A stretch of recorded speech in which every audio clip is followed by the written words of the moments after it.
we came up with this little saying: we want chances, not chipping. We want birdie chances on the green. We don't want to be chipping. Regardless of how close we are to the green, it's just more likely that you'll have a tap-in par if you hit it 30, 40 feet from the hole. So let's try to take out all the stress and just push it down from way up here in my chest and push it down out the bottom of my feet and say, let's be completely comfortable, if anything. Let's just be comfortable and confident in what I'm doing and develop a strategy where we can maximize my strengths. Hi, this is Chris McMorrow from Grand Rapids, Michigan, and I play at Saskatoon Golf Club. Brought to you by MyGolfingStore.com, this is Golf Smarter, number 846. A tour journeyman who partnered with an old friend to fill a need for golfers, featuring Brad Fritsch and Carrie Marr. This is Golf Smarter, sharing stories, tips, and insights from great golf minds to help you lower your score and raise your golf IQ. Here's your host, Fred Green. Welcome to the Golf Smarter podcast, Brad. Fred, how you doing? I'm doing well. Glad to have you on. Now, are you in Canada or you just talk about Canada? No, I talk a lot about Canada, but I live in Holly Springs, North Carolina. Lived here for about 15 years now, but I grew up in Ottawa, Canada, and this is where I met my friend Carrie, who will be on a little bit later. Hello, Carrie. Welcome to the podcast. Hi, Fred. Thank you. It's good to have you guys on. And so Brad and Carrie are business partners at redroostergolf.com, and we're going to talk more about what they do. But first, I want to dig into Brad's history a bit here because I find it fascinating. So you played professionally on tour for a number of years, not hockey, golf. I would have loved to have played hockey professionally, but it just wasn't in the cards for me. No, stick was too big. Among other, there was something that was too big between my heart and my waistline, if that makes sense. Yeah, I carried a little bit too much weight in those days. But no, I played pro golf, or I have played pro golf for 21 years, turned pro in 2001 after attending Campbell University in North Carolina. Played golf on the golf team there for 4 years. Started out on the Canadian Tour, played the Nationwide and Web.com and Corn Ferry Tour, all three names, between 07 and 2012, 3 years on the PGA Tour, 13, 14, and 17, and then did stints on the Corn Ferry Tour between that. Last full year of status was 2019 on the Corn Ferry Tour. And since then, Monday qualifiers, a couple events here and there. I played a few events in Europe on the European Tour, which was a great experience. Countless mini tour events and a lot of miles on the car. And just kind of winding it down at the moment. Pro golfers, sometimes the iron strikes and you don't expect it, so you never know when you can get a spot in an event or qualify or what have you. But been focusing a lot of my time lately on Red Rooster. But yeah, that's my brief history of professional golf, and it was quite a journey. I never thought I could make it as far as I did. So, wow. Sometimes the game was much better than the self-belief. Well, that's interesting. You say journey, so you're clearly a journeyman as the tour goes. But you're saying you got a lot of miles on the car. What's it like trying to get to the PGA Tour? What is life like for somebody on that level? It's just not getting over the top. Oh, sure. Yeah, it is quite a journey. So I started on the Canadian Tour in 2001, and that involved me driving from Ottawa, Canada, all the way across the country to Vancouver to start the season. So that's a 4-day drive, 10 to 12 hours a day. And I did that 4 separate times in my life. So that's not a lot of people do that or have to do that.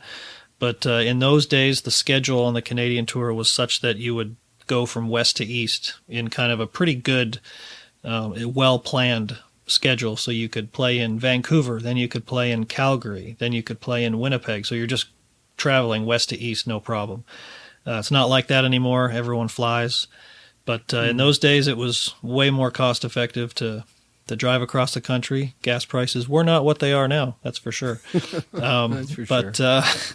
You'd travel in, 2, 3, 4 guys would share cars, hotels. You'd ask to be on the same side of the draw every week so you could travel together, from hotel to golf course. Like a lot of stuff that once you get to the higher levels, they have no time for to take those requests. But you don't need it at that point, right? You're at the top of the food chain. You're making good money. But in those days, it's all about scrimping and saving and, hoping to convince a guy at your club, like, hey, you want to put in, $1,000, $2,000 so I can play this next event, that type of stuff. It's the tale is as old as time, as long as professional golf's been going. You hear that from so many people.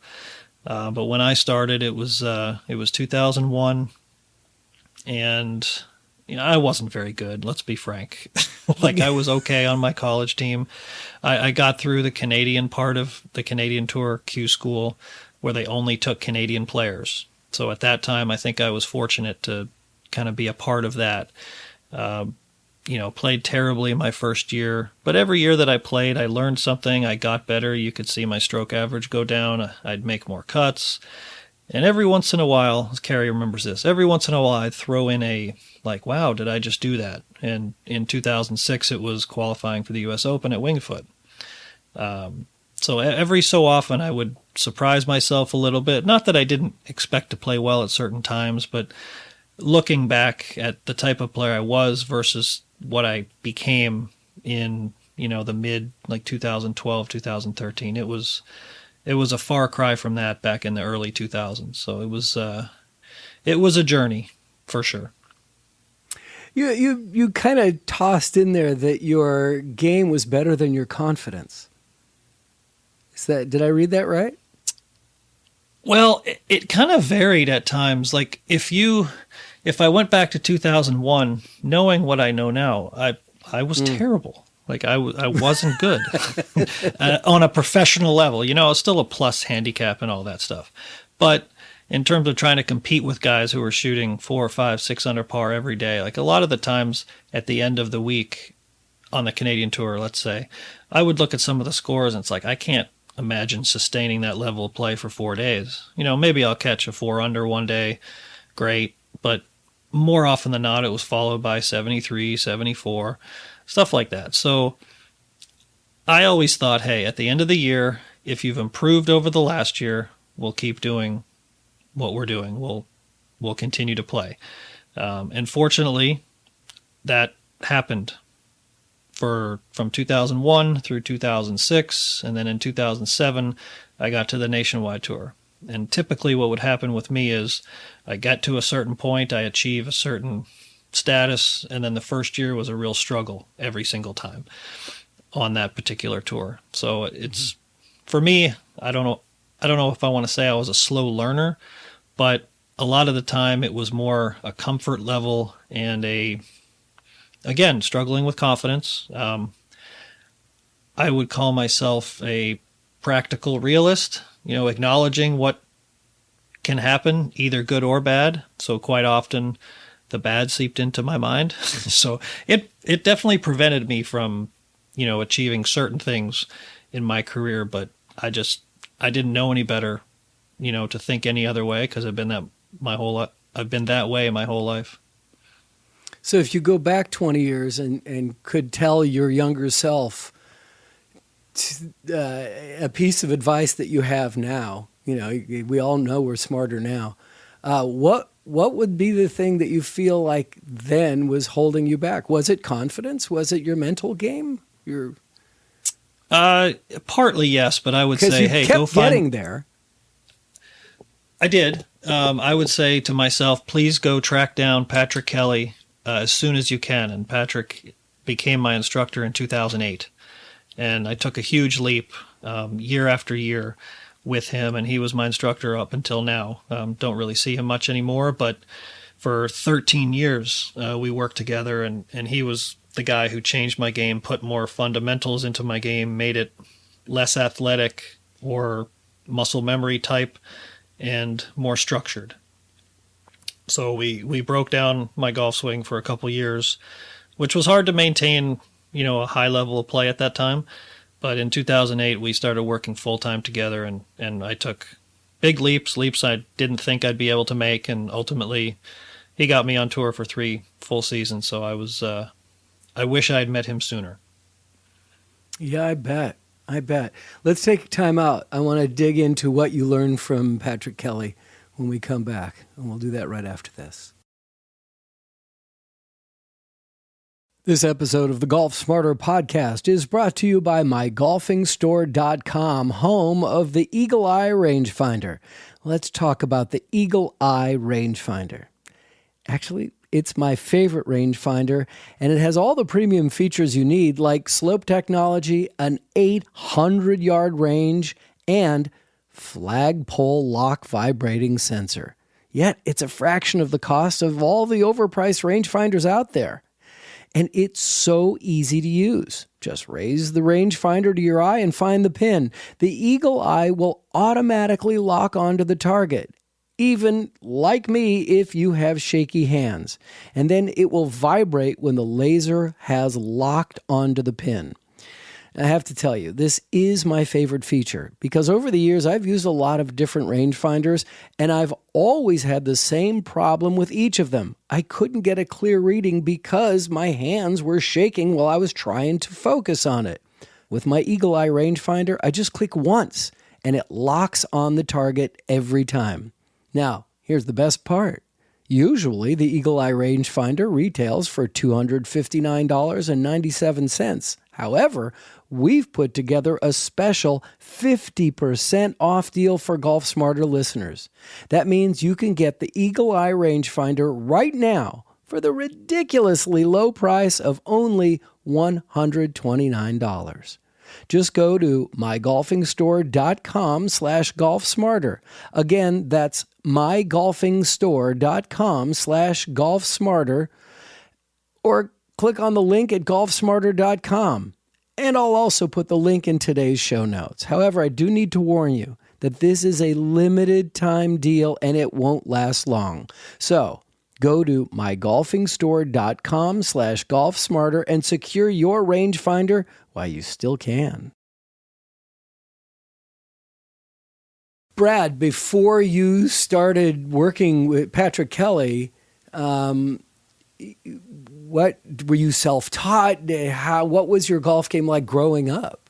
And, knowing that like, hey, wait, I've got something here. Essentially self-taught, a lesson here and there from, local pro, stuff like that. Learned a little bit in college from my college coach, but he was more of this is how to practice. This is how to structure your time management, stuff like that. It wasn't fundamentals of the golf swing, even the fundamentals of grip, posture, all that. You would assume I would know stuff like that, but there were times where I would just throw stuff against the wall. I remember, this is a stupid story. I remember I it love was stupid Christmas stories. break Go for back. Oh, it's unbelievable. In the Christmas break of, let's say, 1997, so I'm in my sophomore year, I think. I'm just fooling around in my parents' living room with a club that they have in the corner, and I'm thinking, well, I don't know if my grip's any good. What if I balanced a really weak left hand with a really strong right hand? See how that works. And I took that to college the next month, and it was a complete disaster, obviously. That was the dumbest thing I could have ever done. But we're talking about a guy who didn't know anything about anything when it came to structure, fundamentals of golf. I mean, it was a completely different time back then. Again, throwing stuff against the wall, hopefully it sticks. Sure. But, fast forward to when I met Patrick, I was coming from a place of Band-Aid golf, let's call it. I could string together a round or two, and quite often, low scores, sure, but I couldn't sustain it for 3 or 4 rounds of tournament golf. And I think the biggest thing that happened, and he was watching, he was with a friend of mine who we were paired together at first stage of Q school. I think I shot 64 in the first round of first stage of Q school, and I holed out on the first hole for eagle, and I eagled the last hole. Wow. As well. And so Patrick and David was his name, the other player. He's like, all right, let's go to the range, warm down, get ready for tomorrow. And I'm like, all right, I'll see y'all later. And he's like, what do you mean? Aren't you going to, hit some balls and practice? I'm like, no, I'm good. Look what just happened. And of course, the next day after a 64, I shoot 77. So welcome to golf. And, yeah, exactly. But there was no structure there to kind of maintain that level of play. It was, what's going to happen today? Who knows? And as I grew with him, he was able to bring that, the great highs and the really bad lows, he was able to bring those closer together for me.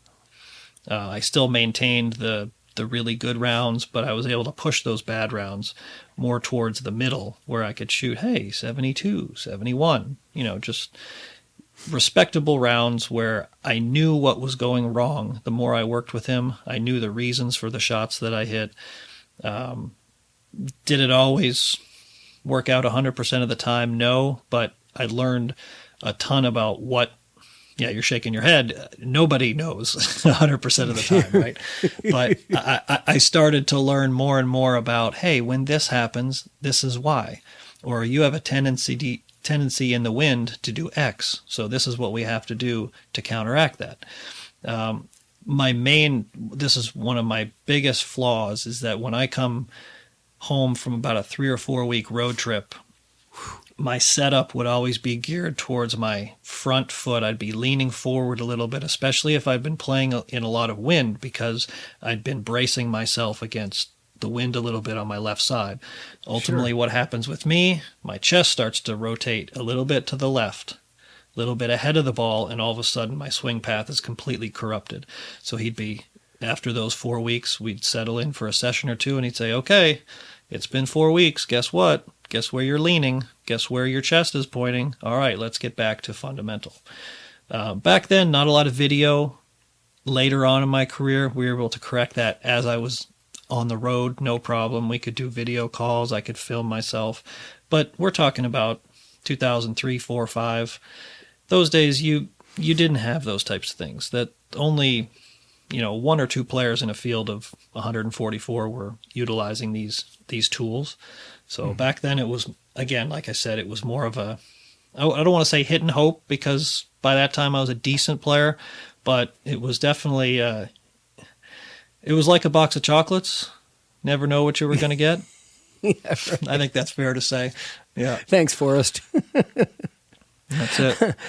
So, but growing up in Canada, where you're not able to play, 5 months a year in Canada? Can you rarely get to play 12 months a year? Only on the West Coast would you be able to do that. Vancouver area, they have a lot of acceptable days of golf. It rains a ton there too.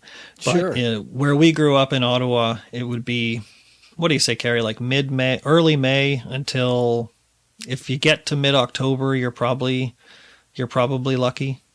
Yeah, pushing it just a bit. Yeah. 5 good months, and then maybe a couple of weeks on either end of that. Early spring is pretty tough, and late fall, you'd be playing often in the snow.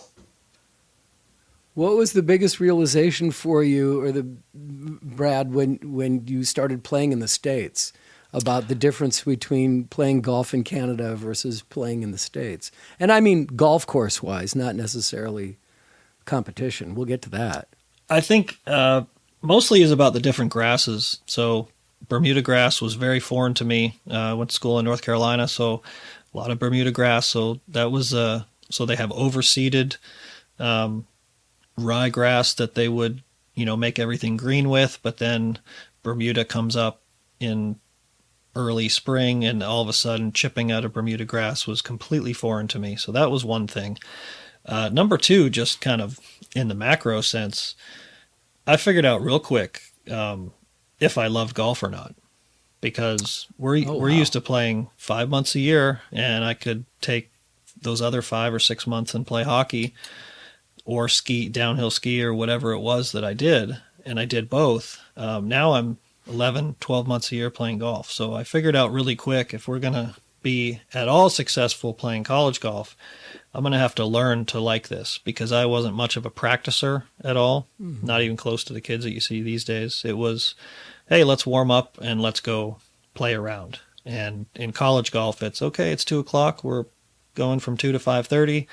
And if you want to cut, dinner out of your plans, then go play 9 holes after. So that was a lot different for me.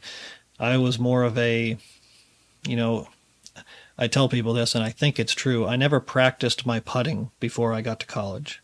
I warmed up, but I never practiced. Guess what my weakest part of my game was, Fred? Going forward. Putting? Yes. How many guesses do I get? Yeah, exactly. Yeah. So that's really interesting that you clearly had this natural ability. Your hand-eye coordination was there, but you really didn't know what you were doing. And then having to fall in love with the game, where you'd probably rather go out and play hockey. Definitely. I would, yes. I was a, after school street loved hockey player, loved hockey. Yeah. I was better at golf. And that was okay. Like, I enjoyed the summer of golf, the tournaments that we played, traveled around. But yes, I preferred hockey, but it had to, it came to a crossroads when I go to college on a, half academic, half athletic scholarship for golf.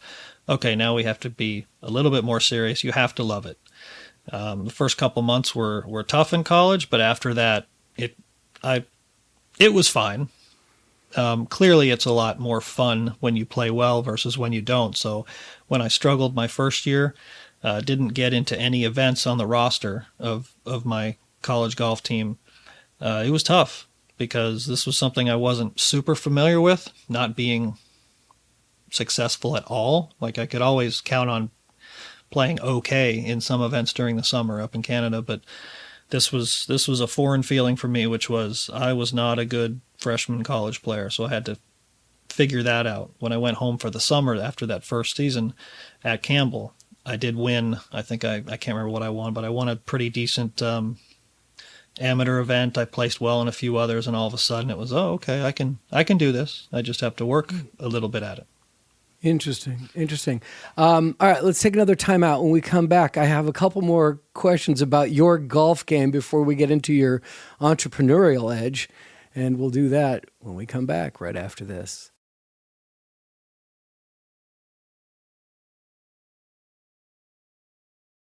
Brad, you were talking about how Patrick helped you with your golf swing fundamentals. At what point did your fundamentals of how to play golf, right, which is a big difference in swinging a golf club and hitting a golf ball, but playing golf, strategically playing golf and learning how to do that, when did that come into play for you? Probably in, let's say, 2010-11, which was when I started to play really, really good golf. Didn't win any tournaments in those 2 years, but, had a bunch of top fives in Canada, bunch of second and third place finishes and mini tours down in North Carolina. We kind of developed let's be as patient as possible off the tee. We want to play from the fairway and we want to hit as many greens as possible, which seems, completely intuitive, no problem. But I was willing to sacrifice yardage off the tee because my iron game was so strong at the time. It's like I can out hit someone with an 8-iron if they have a pitching wedge. That was kind of our buzz phrase at the time, which was, give me an 8-iron, I'll hit it on the green, I'll make plenty of birdies.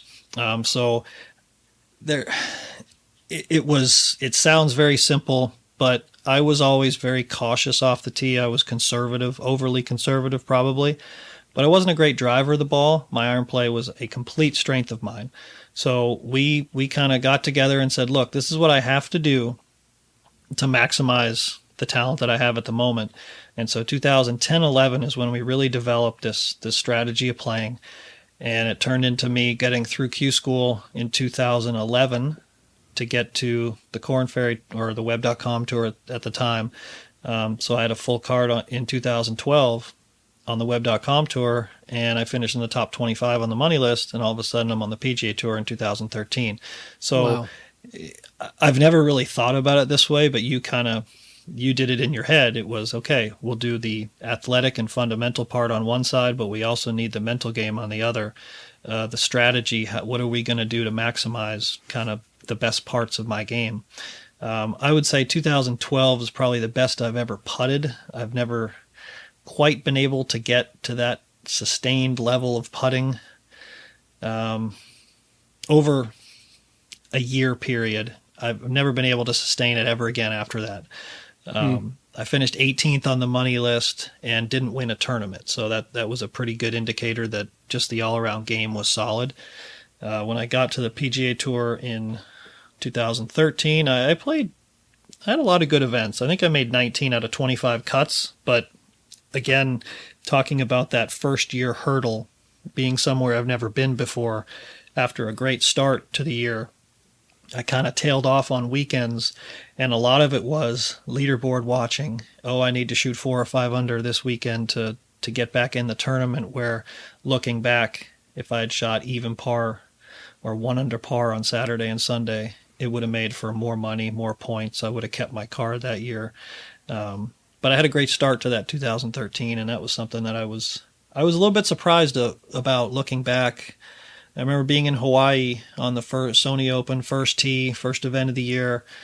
I think my playing partners probably helped in that regard, because there were 2 guys that I came off the Web.com tour with, so I was comfortable with them. But I was thinking, I'm not even that nervous, which was strange for me. I usually got pretty nervous in big spots, and I considered that a big spot. But I got off to a good start that year. I played okay in Hawaii, played okay in Palm Springs, and then had a top 10 at Torrey Pines in San Diego. So it was a great 3-week stretch for me. That's amazing. So was the realization for you playing from green to tee, what was, if you can even identify an aha moment that you realized that the game was far more than just, putting well and chipping well and, struggling off the tee? Well, I think that we kind of put all the pieces of my game together and said, okay, you hit it long enough where you can afford to lay back a little bit. We saw a huge difference in accuracy between, let's say, 250 yards off the tee versus 300, 310. I just was hitting more fairways with that shorter club than even you'd expect to. Obviously you'd expect to be a little bit more accurate with 3-wood than driver, but I was way more accurate. And so couple that with the belief, I don't know if it was born out of statistics, but my belief, hey, I can out 7-iron someone, I can out 8-iron someone if they have a pitching wedge. I can do it. I know I can. So that's where that strategy came from. And then we came up with this little saying: we want chances, not chipping. We want birdie chances on the green. We don't want to be chipping. Regardless of how close we are to the green, it's just more likely that you'll have a tap-in par, if you hit it 30, 40 feet from the hole, than even if you're 20 feet and chipping. So let's try to take out the stress of the game, because here I am going into a foreign environment, one I've never been in before, the big tour, and let's try and figure out how we can take all the stress and just push it down from way up here in my chest and push it down out the bottom of my feet and say, let's be completely comfortable, if anything. Let's just be comfortable and confident in what I'm doing and develop a strategy where we can maximize my strengths. Phenomenal. So what was the deciding moment that you're like, I can't do this anymore, it's not working for me, it's time to look for something else to do? Career-wise, I haven't reached that point, Fred. No, I'm just kidding. No, I think so. Well, I meant playing on tour. Well, I certainly would like to still, and I believe I could if I could get there. But just the overall talent of players has increased. The ways to get there have decreased. No more PGA Tour Q School. It's all funneled through the Korn Ferry Tour, and I'm still a Korn Ferry Tour member.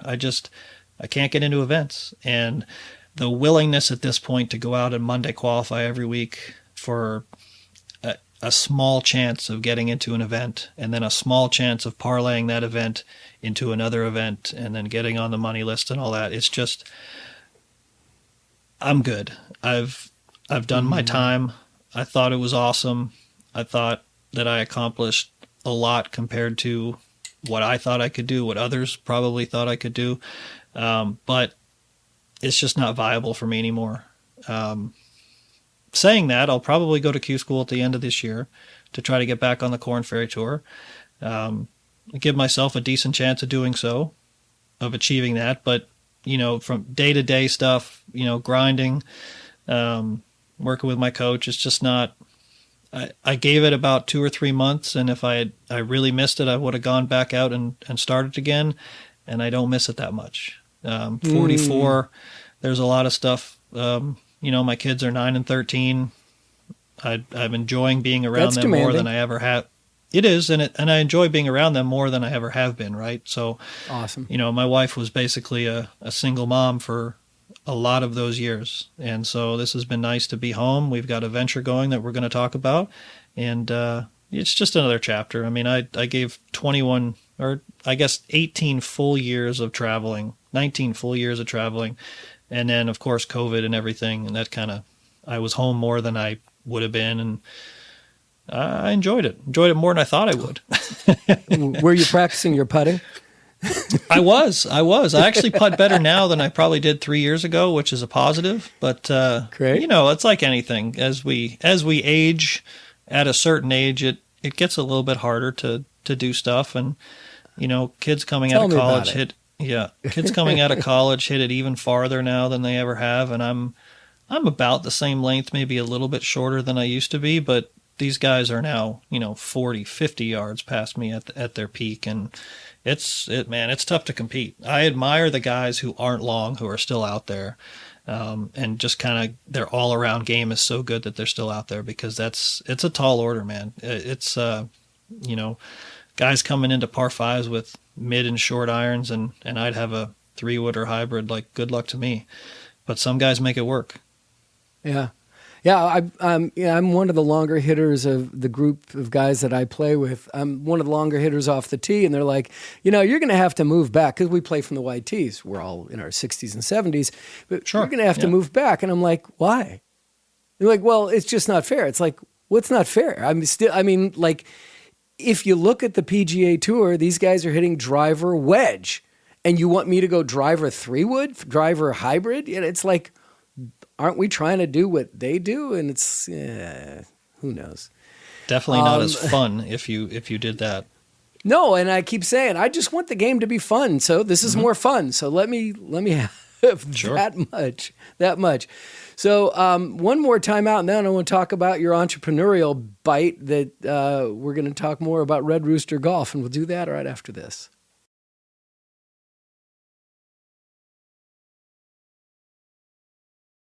So, Brad, you realize that, between everything that was going on in your life with the family and COVID and all these things, and maybe the competition's getting a little too tough, got to figure out other things to do with your life, in your life.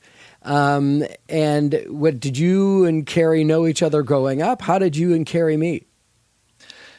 So we played junior and amateur golf together up in Ottawa, Canada. We would play in the Quebec zone of the junior and amateur association, and we competed against each other. We traveled a little bit together, and kind of the genesis of this whole thing was that he and I and 2 other of our old golf buddies, they came down to Pinehurst area, which is where I live close to, and we had a little 3-day golf weekend at Dormy Club, and we played Forest Creek, the north and south courses.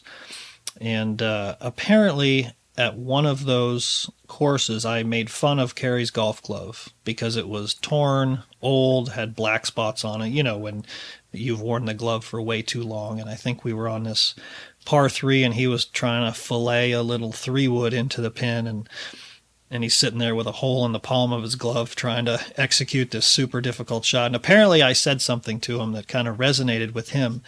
And if we fast forward about 6 to 8 months later, I'm on my way to the Workday Championship Monday qualifier. So I'm driving from Raleigh, North Carolina to Columbus, Ohio. They played it at Muirfield. I think if you remember, they had a double event there. They played Workday one week, and then they played the Memorial the next. So there's a Monday qualifier. I shoot 64. Walk in to the scoring area. There's a big TV behind it, and it says 10 under par, one guy, 9 under par, other guy. There were only 2 spots available. Signed my card, said thanks, turned around, drove back home. And in the middle of that drive, Carrie calls me and says, hey, what do you think about this? And I can leave it to Carrie here because that was the start of Red Rooster. Well, before we get to that part of it, I'm just fascinated. Have you always been a golf glove wearer? As far as I remember, yes. I don't remember what kind I wore growing up, but yeah, I think so. Let's talk about why a golf glove is a good idea. I'm not going to say required or necessary, but why is it a good idea for golfers to wear a golf glove? Well, in most of the environments we play in, I'd say we sweat a lot, and it just provides a better grip on the golf club than, just a bare hand. I've worn one as long as I can remember. I've seen guys take them off to chip, and once in a while I've dabbled with that in practice, and I've just thought, man, this is not going to work out for me because it just doesn't feel right. When you wear a glove as long as I have, it becomes kind of required gear. And throughout my career, I wore one of the big brand golf gloves, and they always had, this tech and that tech, and I always thought, as pros, we were lucky because we got as many gloves as we wanted. Mm-hmm. Typically on the PGA Tour, up to 6 a week. And I would always be stingy. I'm the guy who ends up with a whole mountain of stuff in my garage at the end of the year. Dozens of balls and not hundreds of gloves, but tens and tens of gloves, because I would wear a glove, for 3 or 4 rounds and it would be fine. But I'm also the guy who looks at the golf ball and there's a little, blemish on it. It's like, that'll be fine. I'll do that. And here I am sitting on 3-4 dozen balls a week and not willing to put a new ball in play. And probably Ernie Els is changing balls every hole. And I'm like, I'm not giving up an advantage. No, totally not. So I've always been on that conservative side of wearing my equipment or playing my equipment a long time. But I've worn a glove my whole life, and it's certainly, to me, I can't imagine not wearing one. I've known a player here and there who doesn't, and again, I've tried it, and it just doesn't. I can't imagine not doing it. It doesn't feel right. I mean, the grip. Well, you said, I don't live in a humid climate, so I don't have the issue with sweating. But if you're sweating a lot, why wouldn't you be wearing 2 gloves? That's an interesting question. Why do golfers just wear a left hand only? That's a great question. I've only ever tried once. It was at a Q school, actually. Second stage in Texas, and it was about 40 degrees and it was raining and I was miserable, struggling to hang on to the club. And I'm like, well, I have these 2 rain gloves. Let's try that. And again, the feeling being foreign. So, when I told you I chipped without a glove and that didn't feel right, well, putting 2 gloves on just didn't feel right. Never done it before. And it was not something that I'll ever try again. It was a disaster. I think it was a 310-yard hole, and I made double bogey. But it's a good question. We've certainly encountered a few people here and there who do wear 2 gloves. Of course, the most famous is Tommy Gainey, Tommy 2 Gloves on the PGA Tour. Again, it's what you're used to, what feels the best, and that's what we try to do is kind of, hey, let's make you feel the best that you possibly can, because this game is hard enough. Yeah, and the general consensus is that everybody wears their glove way too long, right? They're just trying to get as many miles out of it as possible, and it looks like, there's holes in it, and it's worn out, and it's just not helping. And they're not paying attention to it. Now I'm going to bring Carrie in on this when we come back right after this. This week on Golf Smarter Mulligans, we talk to Stephen Ladd of RenegadeMentalGolf.com in an episode we call Manage Your Mental and Emotional State for Lower Scores. you have the skill level you have at any given moment. What we can do is give you the tools in order to be able to perform consistently at the highest level that your skills are able to score with. So state management is what we're most concerned with in terms of day-to-day play. And one of the techniques that we use is called anchoring. This is from the world of NLP, or neuro-linguistic programming. With anchoring, it's a way that can allow you to evoke a mental emotional state that would be most useful in any situation, including on the golf course when you step up to a ball. So anchoring is basically setting up a relationship between an external stimulus and internal response. Everyone knows about Pavlov and his salivating dog experiment. You basically train them to hear a bell, and then they had an internal response, which was hunger, and they started salivating. Well, we teach our clients to do the same thing on themselves, only for a much greater purpose, like slashing their handicap. That's Golf Smarter Mulligans, episode number 162, featuring Stephen Ladd. My favorite part of doing this podcast is that whether the conversation was this week or 12 years ago, there's going to be some really valuable game improvement insights for golfers of all skill levels. So please check out Golf Smarter Mulligans, published every Friday. Now you get 2 episodes of Golf Smarter each week. Golf Smarter on Tuesday and Golf Smarter Mulligans to start your weekend. Please subscribe and review us from wherever you get your podcasts.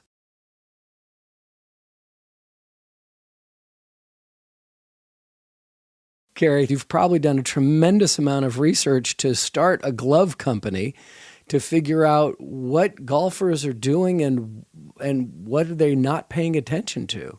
Well, I think this is one of the classic cases of, like, in entrepreneurship, there's a problem that you're trying to solve, and it's usually like your own problem.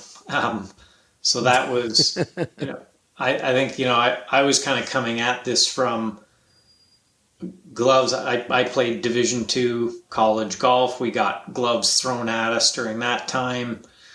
I wore a glove for as long as I could remember growing up. But here I was kind of like later in life when,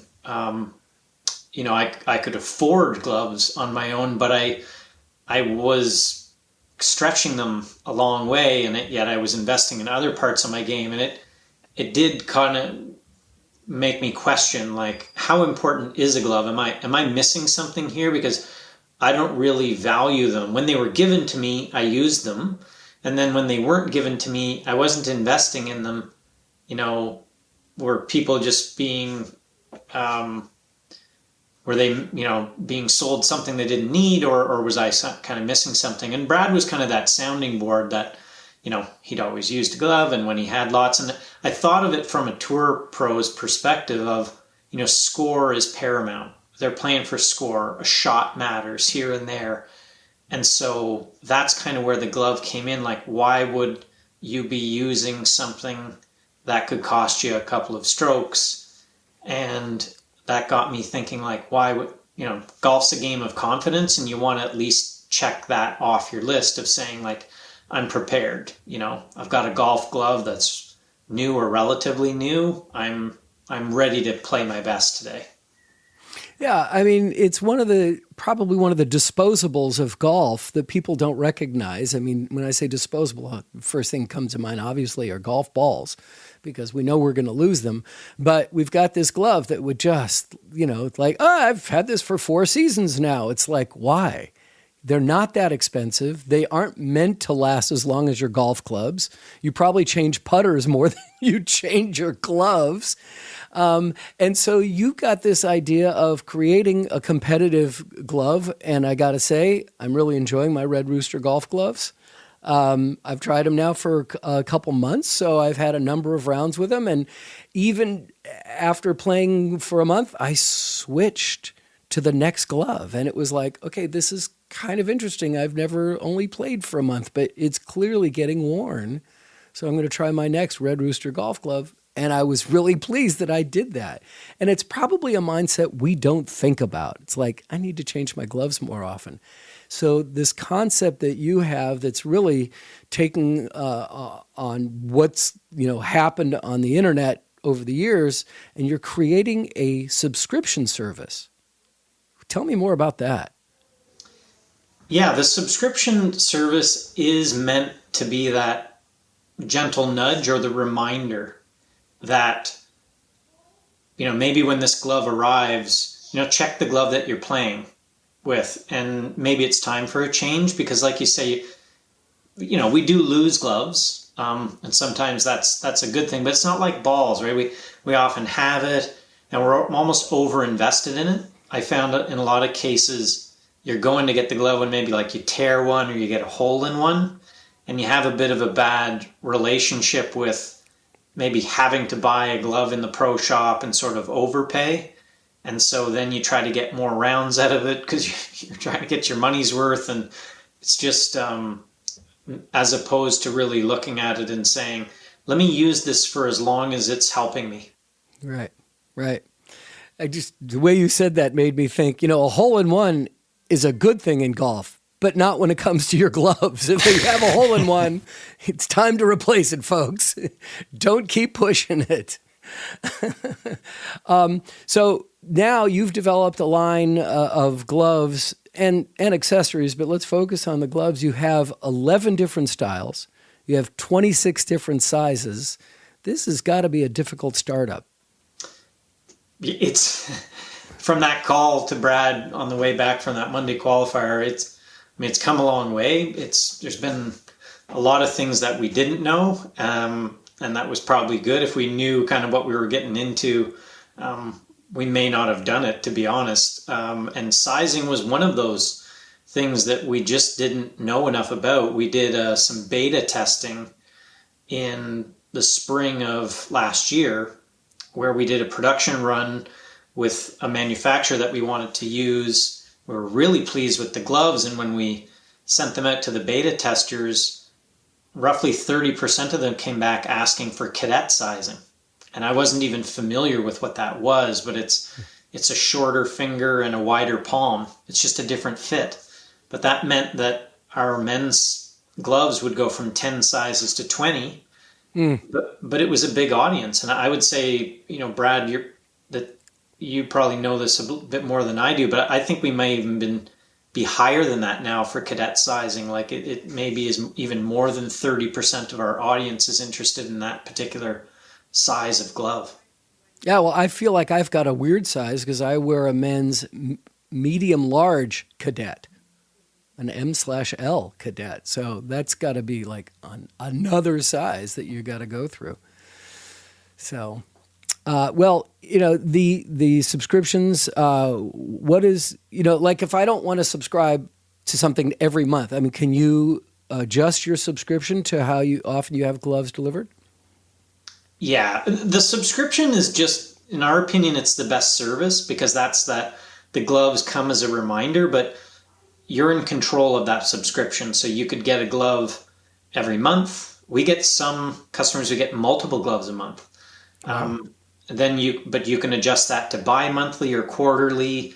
You can skip shipments if you're, what we say, all gloved up, but also you can change style. So we're coming out with, we have some different gloves. We have a microfiber range rooster that's meant more for practice. We have some performance gloves that have a little bit more stretch and a little different feel to them. So part of offering a sort of subscription services, you want to keep things interesting. Some people like to try different styles. We've, red and black gloves.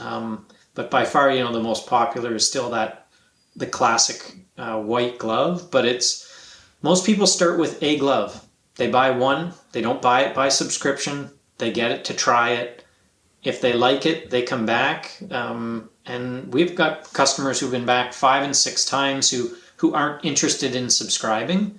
And then we have some who subscribe from day one. So awesome. It's just different path. It's an option. I think we have 500 monthly subscribers right now. So great. There's a lot of folks doing it and enjoying it.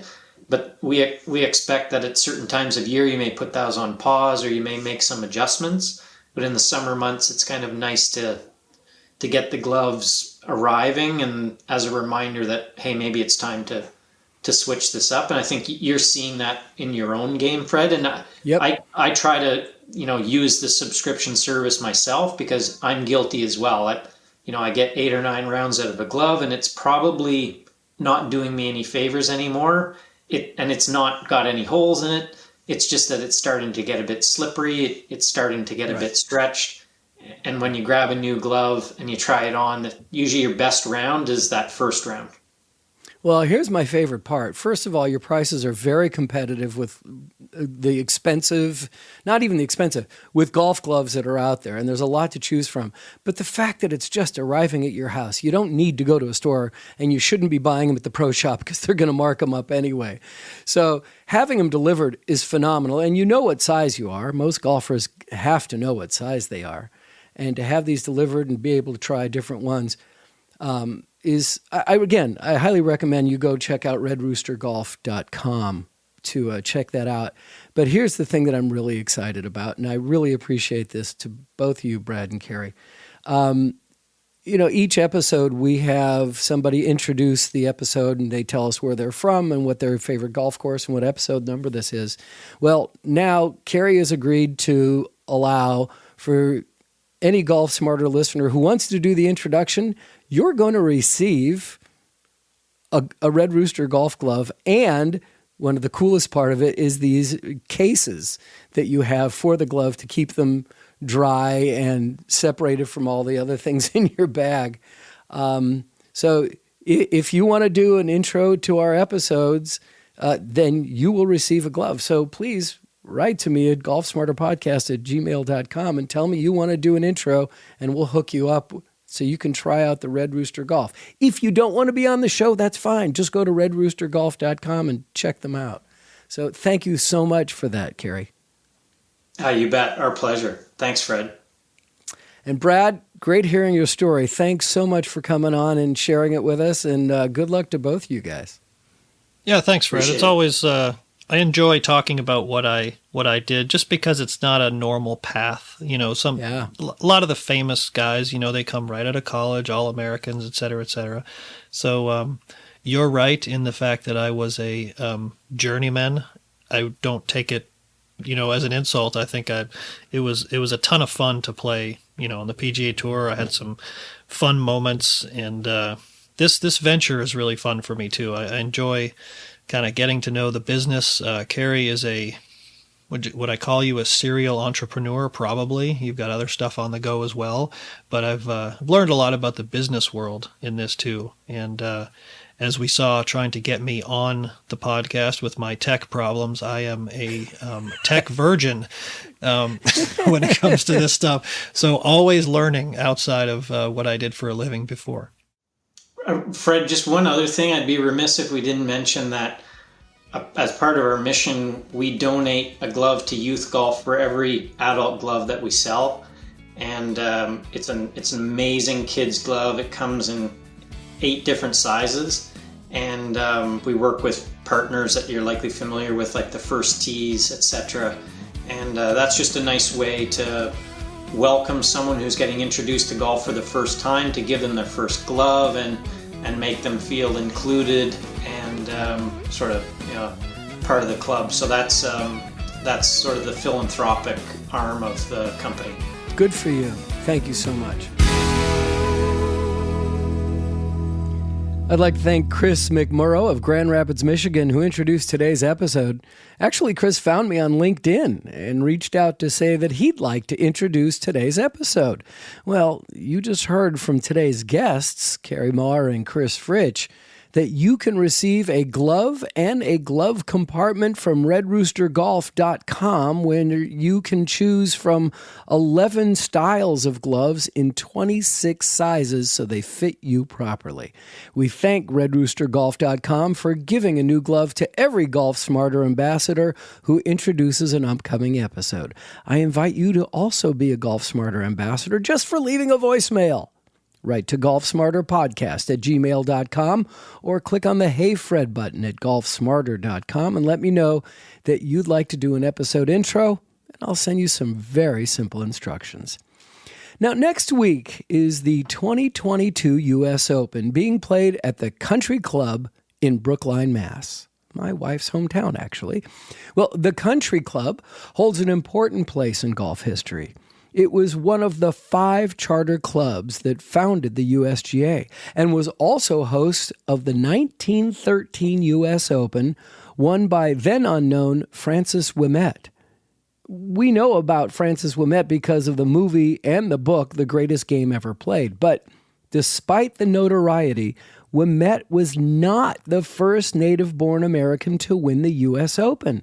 That was actually done a few years earlier by a brash and cocky young man who worked his way up from the lowly caddy ranks and then announced, arrogantly so, that he was becoming a golf professional, which was absolutely unheard of in those days.